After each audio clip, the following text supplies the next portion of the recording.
We have beliefs. These beliefs are handed down to us. We don't challenge them.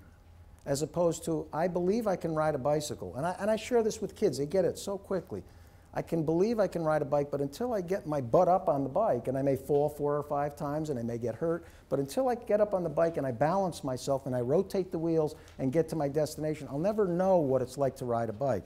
But once I do, I'll always know unless I buried it. And you know where the buried treasure is? In the buried knowings of success, fulfillment, and joy that get buried and don't get excavated. Part of the coaching process is excavating one shot at a time. This is a 12-year-old kid got this one, inner city, who's learning tennis and becoming a real good tennis player. And we use the metaphor of one shot at a time with his academics. Why can't you take one strength out of one and put it into another? What do you want to pay attention to with your academics? What was he paying attention to? All the things he couldn't do.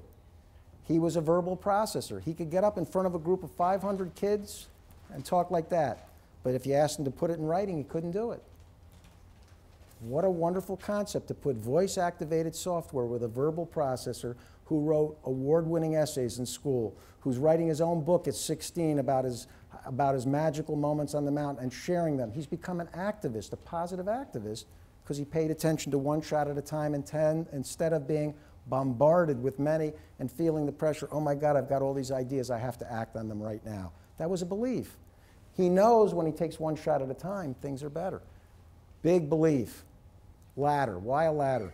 We have, many of us in this room, ADHD or not, have a belief that we have to do everything on our own. We believe if we have ADHD and we ask for help, it will bring more attention to it, and we have to prove to the world that we can do it by ourselves.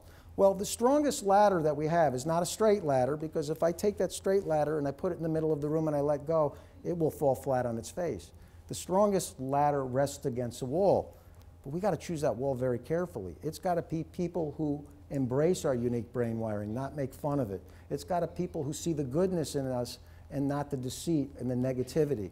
That when we choose people, we have to choose people that support our ladder, that support us. And I've seen people take more time to choose the car in their garage than the wall that supports the ladder. And the other piece is I've seen also people who spend more time looking at the engine in their car than the one in their head.